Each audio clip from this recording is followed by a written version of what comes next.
Riri ndereti ya kigina kia mwaka wa 2024 irathii na mbere gutemanio mbere ya kamiti ya kwamukira mawoni guku bururi-ini igitongorio ni mubunge wa Moro Kuria Kimani. Minista wa tene Peter Munya ni amenereirie mutaratara akiuga ni wa kuhinyiriria Mukenya. Ile sheria sahihi iko katika bunge inaitwa Finance Bill.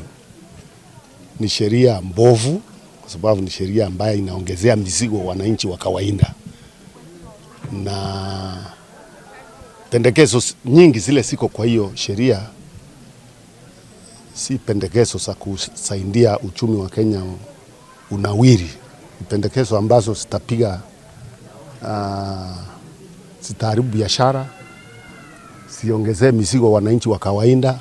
Munya augite hindi ya githurano kia mwaka wa 2022 thirikari ya Kenya Kwanza ni yeranĩire gũkanateithia Mukenya makiria hari kumwehereria magoti, undu uria umuthi uyu utwikite ng'ano cia marimu. Tunashangaa kwa sababu serikali ile iko sahihi ilichaguliwa ikisema ndio itasaidia wanyonge. Ilisema itakuwa serikali ya mama mboga, watu wa bonda, watu wa kawaida. Lakini kila siku policy za serikali hii ile wanatoa kila siku ni policy ambazo zinaendelea kukandamiza mwananchi wa kawaida.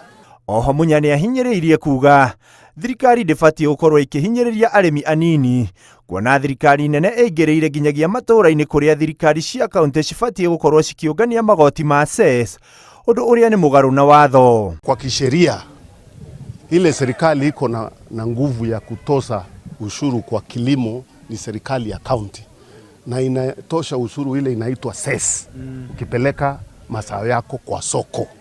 Serikali ya taifa haina hiyo nguvu, lakini tunasikia inaingia sasa huku kuitisha watu kuku, atuko na kuku ngapi ulipie, uko na mbwa ngapi. Ndeto ino yukite riri gutigarĩtie thikũ igĩrĩ tu nĩguo bajeti ya bũrũri ya mwaka wa 2024 na 2025 ikorwo igithomwo.